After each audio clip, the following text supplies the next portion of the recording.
Desta manhã, abra sua Bíblia comigo, 1 Coríntios capítulo 12, versos 12 e 13.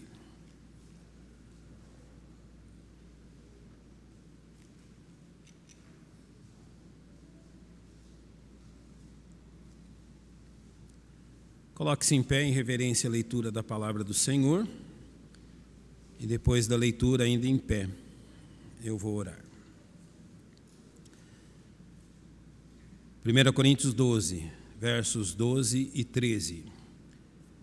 Porque assim como o corpo é um e tem muitos membros, e todos os membros deste um corpo, sendo muitos, são um só corpo, assim é Cristo também.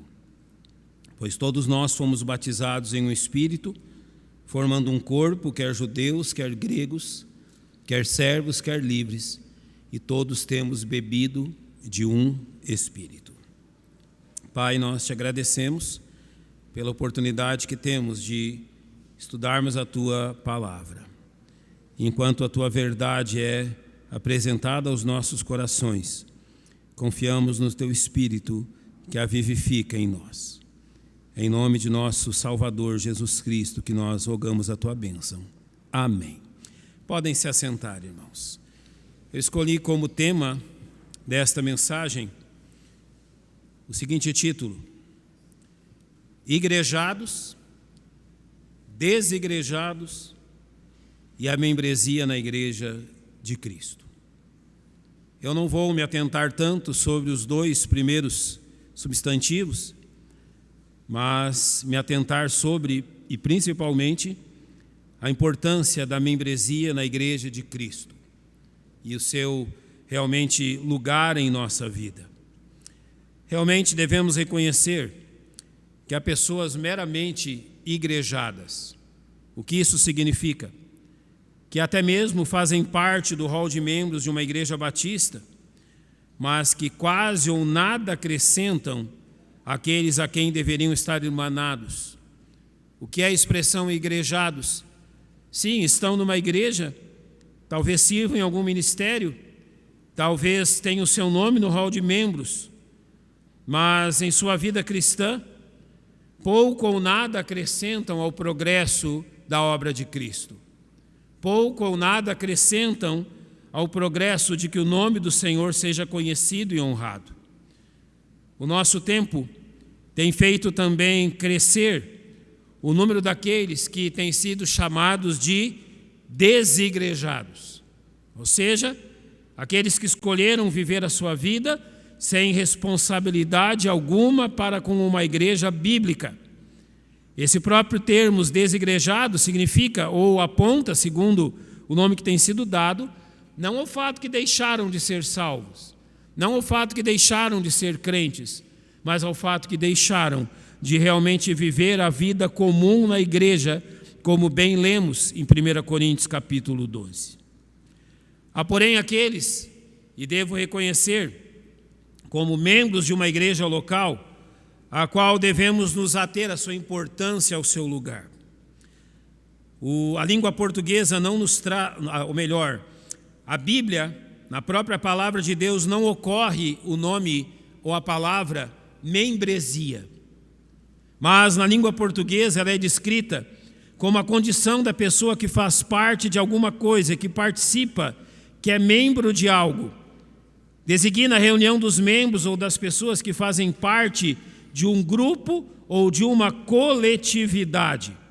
Então, mesmo que essa palavra não ocorra nas Escrituras, devemos reconhecê-la como a descrição de uma responsabilidade dada aos cristãos, uma vez que unidos ao corpo de Cristo. Então, ser reconhecido como membro de uma igreja local bíblica é a expressão do fato que Jesus Cristo ocupa um lugar em sua vida. Ou seja, a membresia em uma igreja bíblica reflete ou demonstra publicamente que Jesus Cristo é o Salvador e Senhor seu. É importante a membresia? É claro que é. E eu quero demonstrá-la de algumas formas aos irmãos e peço que você esteja muito atento a descrição disto que eu quero demonstrar-lhes em primeiro lugar. Primeiro, a importância do reconhecimento público da membresia na igreja local. Qual é o propósito de uma igreja local e bíblica reconhecer seus membros? Em primeiro lugar, o propósito é reconhecer aqueles em quem a graça de Deus, ou aqui a graça de Deus, tem atingido. Ou seja, na membresia de uma igreja local, a igreja reconhece aqueles que o Espírito Santo tem agido em seu coração, a fim de levá-los a uma resposta de fé verdadeira e sincera a Jesus Cristo. Ou seja, a graça de Deus tem trabalhado nessas vidas e os tem levado não somente a crer em Cristo, mas obedecê-lo de forma sincera. Então, a membresia em uma igreja local visa reconhecer a ação da graça de Deus. Em Tito, capítulo 2, Paulo vai assim escrever a Tito a respeito da ação desta graça.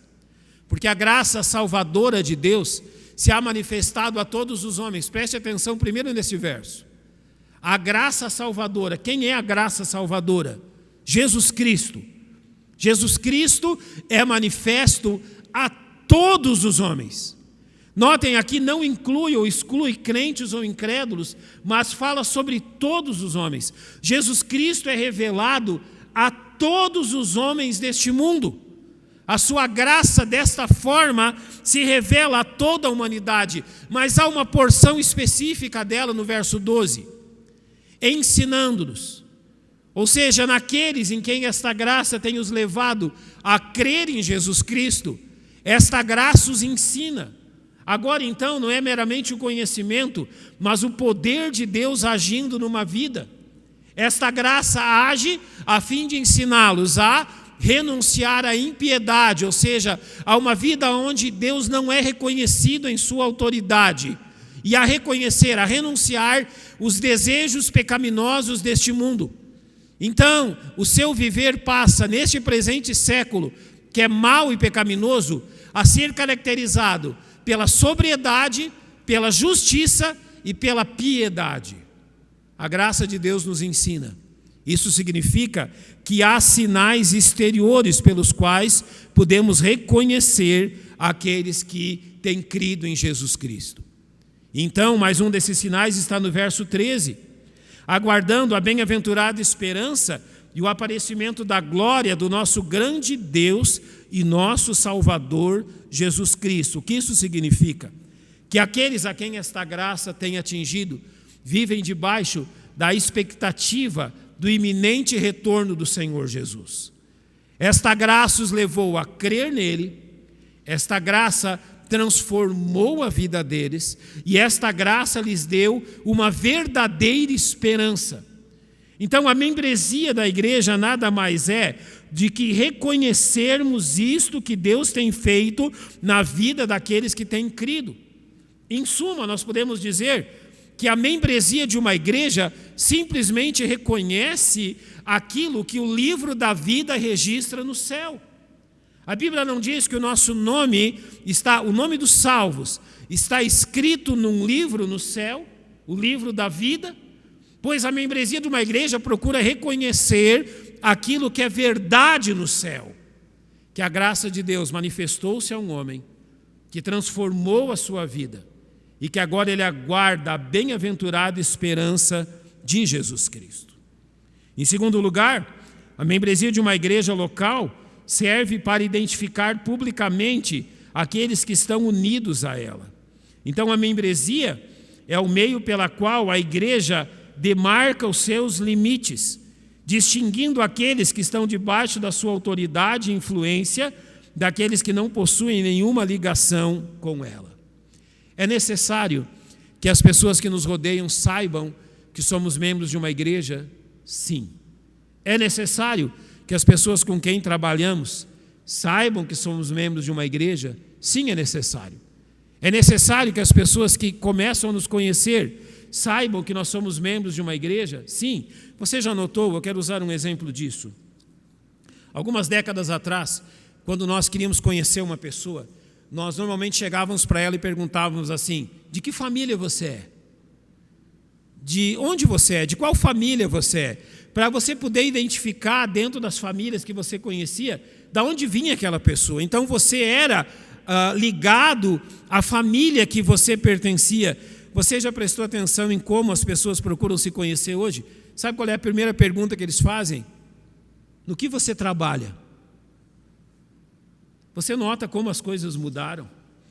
Irmãos, quando as pessoas nos conhecem, uma das primeiras coisas que eles devem saber é que nós somos membros de uma igreja. Quando elas sabem quem nós somos, conhecem quem nós somos, quem é você?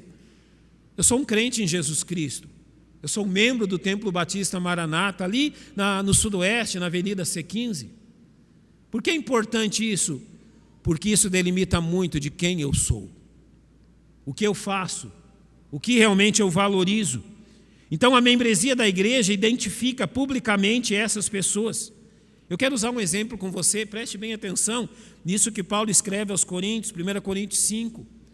Porque que tenho eu em julgar também os que estão de fora, preste atenção nessa expressão, os que estão de fora. Não julgais vós os que estão de dentro? Então o verso 13 diz: mas Deus julga os que estão de fora. Tirai, pois, dentre vós a esse iníquo. Notou a diferença que os dois versos fazem sobre os que estão de fora e os de dentro?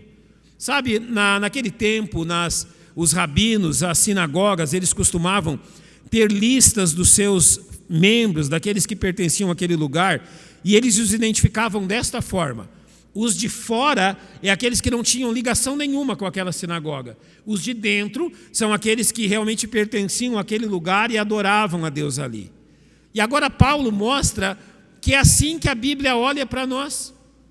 Existem os de fora, aqueles que nada têm ligação nenhuma e não estão debaixo da autoridade, da influência desta igreja. Existem os de dentro, aqueles que fazem parte desta igreja, que procuram reconhecer essa verdade e procuram viver essa verdade.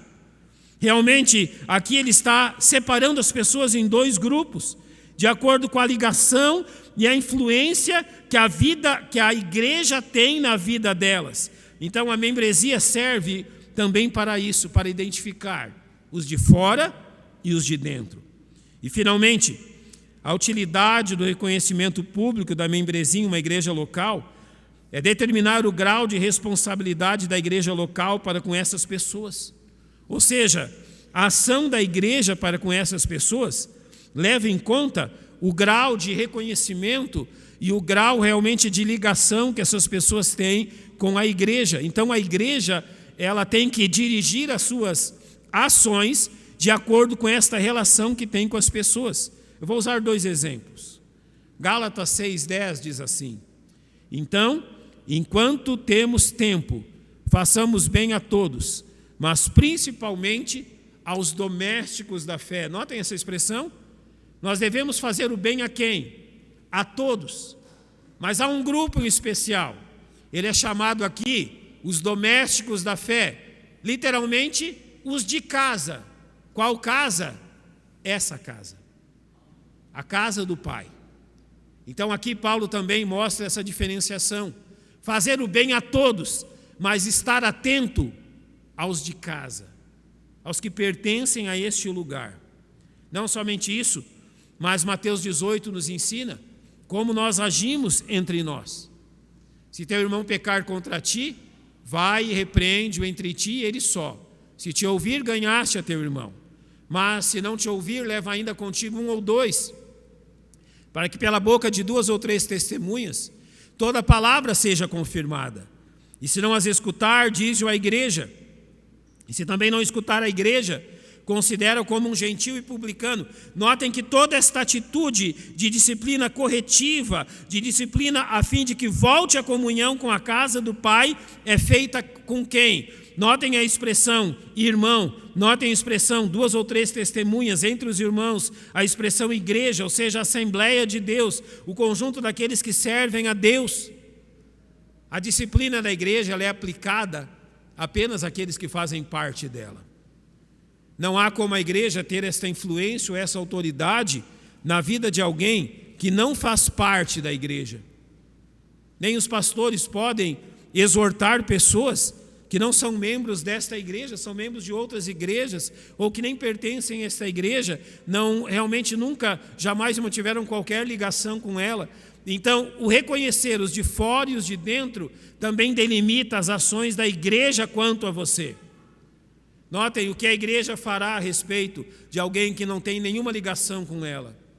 Absolutamente não há o que fazer, a não ser pregar para que eles venham ao arrependimento. Agora, reconhecendo isso, eu quero, em segundo lugar, demonstrar-lhes os malefícios de desprezarmos a importância da membresia em nossa igreja. O que realmente o não reconhecimento, o desprezo, a importância da membresia nos leva a perder? Quais são os malefícios que isso nos causa? Em primeiro lugar, quando o membro de uma igreja se ausenta, como a igreja poderá determinar se tal pessoa está correndo com fidelidade a sua carreira cristã? Notem que a membresia da igreja é o reconhecimento de que a graça de Deus tem agido naquela vida, naquela família. Quando alguém se isola, quando alguém se afasta, se faz ausente da comunhão com a igreja, que modo tem a igreja para determinar se aquela pessoa está vivendo a sua vida cristã de uma forma digna, de uma forma justa, se está glorificando a pessoa de Cristo? Não digo com isto que todos que se afastam da igreja se afastam a fim de entregar-se ao pecado, mas o afastamento das pessoas da igreja realmente impede que a igreja exerça o seu papel de exortá-las a correr a carreira cristã de uma forma digna. Em 1 João 2,19, João olhou para isso e disse sobre pessoas que saíram do meio da igreja: saíram de nós, mas não eram de nós, porque se fossem de nós, ficariam conosco. Mas isto é para que se manifestasse que não são todos de nós. João não está dizendo que nem todos deles não eram salvos, mas nem todos tinham uma ligação de compromisso com aquela igreja, compromisso com o corpo de Cristo. E aqui João está dizendo: olha, não há como determinar isso. Saíram do nosso meio, realmente não ficaram conosco, e isso manifesta uma verdade entre eles. Em segundo lugar, é tão perigosa a atitude de não estar completamente ligado a uma igreja local e esquivar-se das suas responsabilidades. O perigo nisto está quando nós não temos realmente a responsabilidade para com o corpo de Cristo em um lugar determinado. Nós também fugimos das bênçãos que é congregar junto a outros irmãos em Cristo. Você conhece bem aquilo que Hebreus 10:25 diz: não deixando nossa mútua congregação, como é costume de alguns, antes admoestando-nos uns aos outros, e tanto mais quando vedes que se vai aproximando aquele dia. Ao dizer admoestando-nos uns aos outros, ele está nos dizendo: há um meio de segurança, a fim de que o pecado não envolva a nossa vida. Qual é este meio de segurança? A admoestação dos crentes entre si. E meu irmão, ouça o que eu quero lhe dizer agora. Jamais se ofenda ao chegar à igreja e algum irmão dizer a você que estava sentindo sua falta. Jamais se ofenda se após um período fora da igreja você chega à igreja e as pessoas te perguntam: por onde anda? Elas não querem o seu mal. Elas não querem ridicularizar a sua pessoa. Elas não querem dizer que realmente você está em falta. Não, o que elas querem dizer é que elas sentiram a sua falta e que você é importante a essa casa, como todos o são. Elas querem dizer que realmente sentiram a sua ausência e que estavam preocupadas com você. Elas querem dizer que realmente a falta de admoestação que nós temos entre nós, de uns para com os outros, nos coloca numa posição perigosa. Satanás terá mais poder sobre a nossa vida quando não há outros realmente a nos admoestar constantemente. Você pode dizer assim: você está dizendo isso porque é pastor e porque normalmente nenhum membro da igreja vai procurar admoestá-lo ou coisa assim. Você está muito enganado. Eu posso dizer a você que ninguém é mais admoestado nesta igreja do que eu. E eu não digo isto como uma vantagem, mas como algo necessário e como algo amoroso da parte de vocês. Jamais deixem de fazer isso. Jamais deixem de apontar quando eu estiver errado. Jamais deixem de apontar quando eu estiver em perigo, porque fazendo isso, você está demonstrando que realmente me ama. Eu me preocupo quando vocês não fazem isso. E quando os outros pastores da nossa igreja não fazem isso. Nós fazemos isso de uns para com os outros constantemente. Fazemos isso de uns para com os outros realmente de forma quase diária. Por quê? Para que o pecado não venha nos enganar. Isso é importantíssimo para o ministério. Nós temos que sempre estar prontos, com os ouvidos abertos à admoestação, à exortação, à correção. E quanto, irmãos, vocês já me ajudaram nisso. Quanto vocês me ajudaram a crescer em Cristo, me admoestando. E o mesmo se dá entre nós. Quando você se afasta da igreja, você perde o poder da admoestação. E por isso, o autor aos Hebreus está dizendo, não deixe a sua congregação, não faça isso. Antes, admoestem-se uns aos outros, porque aquele dia está muito próximo. E finalmente, membros que não se envolvem com a sua igreja e não demonstram responsabilidade com ela, confundem tanto os verdadeiros membros como os que não são membros, a respeito do que significa ser um verdadeiro cristão. Sabe, desde a infância, eu fui ensinado na minha família que deixar de vir à casa de Deus é um mau exemplo. Porque, em primeiro lugar, não o que a igreja pensará de nós, mas sempre o que me foi dito no meu lar foi o que as pessoas incrédulas ao nosso redor pensarão de nós ao verem que nós se comportamos do mesmo jeito delas. Então, quando acontecia algo, raramente aconteceu em 22 anos, onde nós moramos numa cidade e fomos numa igreja na cidade ao lado da nossa cidade. Era a única igreja para nós congregarmos. Muito raramente aconteceu de não termos dinheiro para o transporte. Quando isso acontecia, nós íamos de bicicleta. Fomos durante muito tempo e era longe. E algumas vezes nós tínhamos a passagem apenas para ir e nós voltávamos a pé para casa. Alegres e contentes, porque a igreja fazia diferença em nossa vida. Mas o que sempre me foi ensinado foi: você deve ir à igreja para que as pessoas que moram ao nosso redor não pensem que nós somos como elas. Reconheçam que nós somos diferentes. E até mesmo os nossos próprios familiares reconheçam que nós não agimos como eles. Nós temos um compromisso. E isso realmente deixa claro à igreja e a eles que nós temos um compromisso cristão. Eu quero terminar dizendo 12 formas pela qual você pode demonstrar a sua responsabilidade como membro desta igreja. 12 ordens bíblicas que você deve cumprir como membro desta igreja. Elas serão rápidas em sua manifestação. 1 Pedro 1,22 diz assim: purificando as vossas almas pelo Espírito na obediência à verdade, para o amor fraternal não fingido. A ordem é: amai-vos ardentemente uns aos outros com um coração puro. Você é membro desta igreja, você tem a responsabilidade de amá-la. E amar significa que você deve se sacrificar por ela. Sacrificar seus gostos, seu lazer, seu desejo, em prol da edificação desta igreja. Em segundo lugar, você deve servir a Cristo aqui. Gálatas 5,13 diz: porque vós, irmãos, fostes chamados à liberdade. Não useis então da liberdade para dar ocasião à carne, mas notem agora: mas servi-vos uns aos outros pelo amor. Como membro desta igreja, você tem a responsabilidade de servir a seus irmãos, da forma que Deus tem lhe capacitado. Em terceiro, Gálatas 6,2 diz: levai as cargas uns dos outros, e assim cumprireis a lei de Cristo. É responsabilidade dos membros desta igreja apoiar uns aos outros. Sim, seu problema nos interessa, ouça bem isto. O seu problema não é só seu problema. Se você pertence a esta igreja, o seu problema, e aqui em Gálatas Paulo faz diferença entre problemas que podemos apoiar E no verso 6, entre problemas que você terá que enfrentar sozinho, mas que será apoiado pelas nossas orações.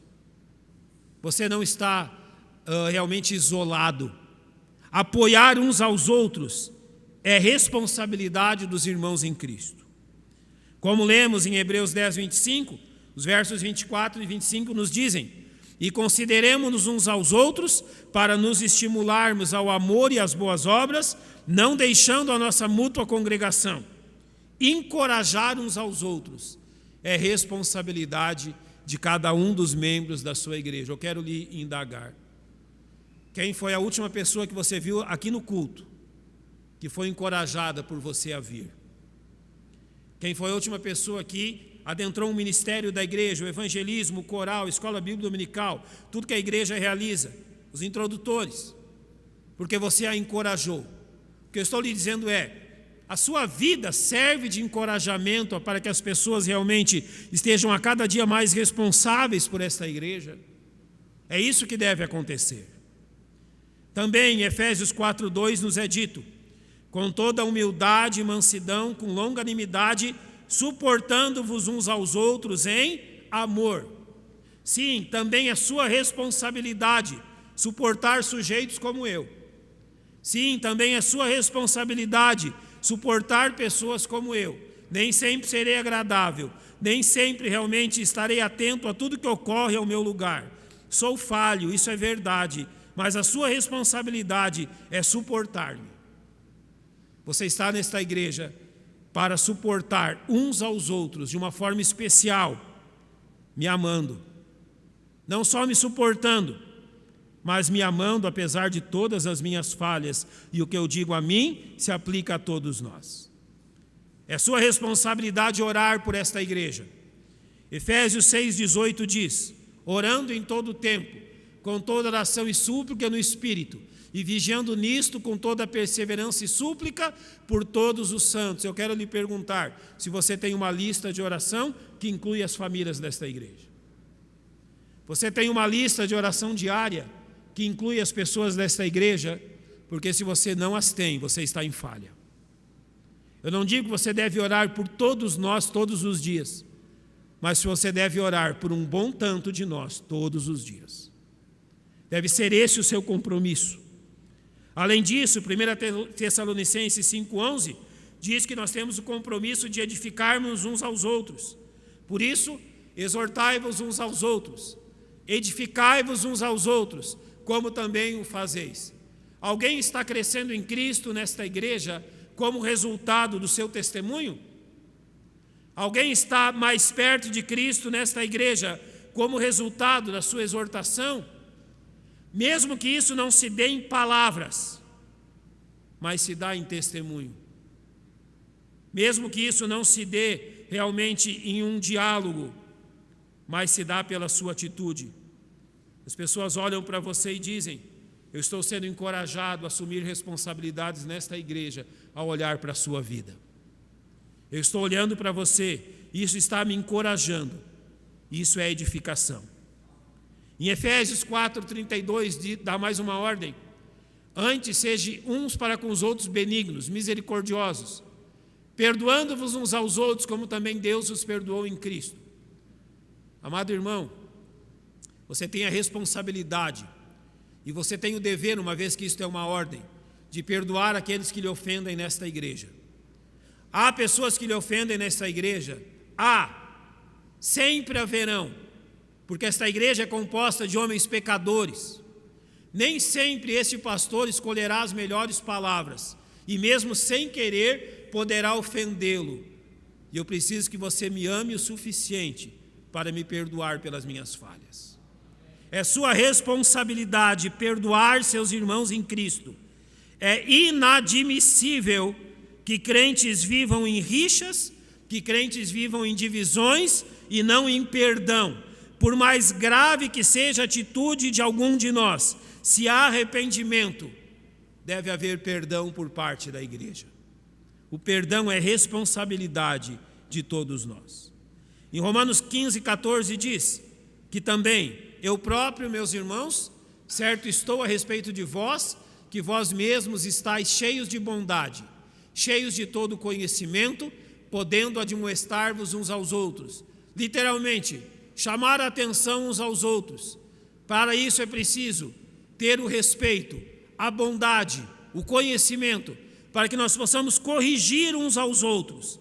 Sim, é responsabilidade da igreja também a correção, além realmente da exortação. Em Romanos 12:10 é dito: amai-vos cordialmente uns aos outros com amor fraternal, preferindo-vos em honra uns aos outros. Eu vejo vocês, poucos dias atrás eu fiz um cálculo, que eu vejo vocês em média 100 vezes mais do que eu vejo meus irmãos de sangue. Eu contei por semanas. Se eu os vejo a cada 2 anos, e 2 anos darão 104 semanas, eu vejo vocês 100 vezes mais do que vejo eles. Vejo vocês normalmente 25 vezes mais do que vejo minha mãe, se eu a vejo a cada 6 meses. E vejo vocês diversas vezes mais do que vejo meus pais, que também moram ali em Umas, pais da minha esposa. Eu os vejo e procuro fazer isso 1 vez por mês. Estou com vocês muito mais do que estou com a minha família de sangue.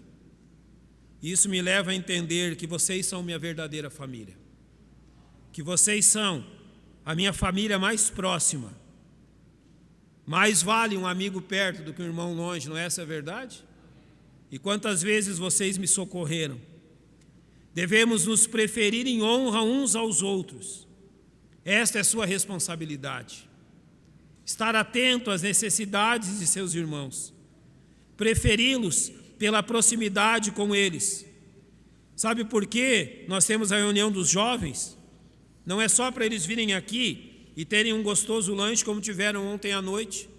Que surpresa das nossas cozinheiras, tiveram que buscar mais comida, porque de repente nós tínhamos 50, voltaram aqui para contar, nós tínhamos 60, voltaram aqui para contar, nós tínhamos 70, e o número só aumentava.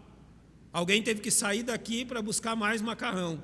E você acredita que os seus filhos comeram todo o macarrão? Não sobrou nada. Eu me espantei com o tamanho do prato que os nossos meninos servem. Eles estão em fase de crescimento. Sabe, não é só para isso. Isso faz parte. É bom. A gente fica aqui com eles até 10, 10:30. E a reunião começa às 7:30. Sabe por quê? A gente quer que eles venham aqui, para que as amizades deles sejam formadas aqui, para que eles encontrem o futuro cônjuge aqui, para que eles tenham as suas ligações aqui. Muitos deles trazem seu instrumento, o violão, alguns estão tocando piano, vão ali para aquele banco, tocam, os jovens cantam e eles tocam. Alguns já estão aqui até tocando na igreja. É para encorajá-los, para realmente levá-los a preferirem esse lugar acima de qualquer outra coisa. Além disso, há mais 2 coisas que eu preciso citar. Em Efésios 5:21 é dito: sujeitai-vos uns aos outros no temor de Deus. Sim, para que isso aconteça é preciso muitas vezes que nós nos sujeitemos a coisas que talvez nós não aceitaríamos de outra forma, não aceitaríamos de outra maneira, mas que é preciso que seja feito. Então, sujeitar-se a aprender de outros que talvez nós consideremos menores do que nós. Sujeitar-se a conhecer e aprender de outros que talvez a gente considera mais humildes do que nós. Sujeitar a aprender-se de outros que talvez não tenham o estudo que você tem. Nós estamos aqui em Cristo para aprender de Cristo. E algumas das pessoas que eu conheci que andavam mais próximas de Cristo não tinham mais do que a 5ª série, mas Cristo era visto na vida deles. Por último, 1 Coríntios 12:25, foi o texto que começamos, diz: para que não haja divisão no corpo, mas antes tenham os membros igual cuidado uns dos outros. Reconhecer a sua membresia, reconhecer as suas responsabilidades, te leva a unir o corpo e não dividi-lo, reconhecendo o igual cuidado da mutualidade de uns para com os outros. eu quero terminar dizendo: nem eu, nem pastor Rômulo, nem os diáconos ou líderes desta igreja somos mais importantes do que você. Ninguém aqui é mais importante do que ninguém. Só tem uma pessoa importante aqui. Só tem uma pessoa de autoridade aqui. Só tem uma pessoa a quem realmente reconhecemos como maior, e essa pessoa é Jesus Cristo. O restante, mesmo que sirva deste púlpito, naquela porta, no berçário ou numa sala de aula, não há divisão entre eles e não há realmente condições diferentes entre eles. Todos ocupam o mesmo patamar, são servos do Senhor Jesus Cristo. Assuma a sua responsabilidade. Seja firme quanto às suas responsabilidades nesta igreja. Seja firme quanto àquilo que Cristo quer de você aqui. Eu quero fazer um último apêndice, um último adendo. Em tudo isso, você notou que eu não falei de dinheiro. Em tudo isso eu não disse, e já citei em momento algum, valores, ofertas ou dinheiro. Sabe por quê? Porque a nossa responsabilidade para com a nossa igreja também nesta ordem será cumprida, se nós tivermos a responsabilidade de fazermos aquilo que a Bíblia nos manda a respeito dela. Uma coisa leva a outra. Crentes completos e dispostos a servir a Cristo em tudo. É isso que procuramos e é isso que Deus deseja. Nosso Deus e nosso Pai, nós exaltamos o Teu nome.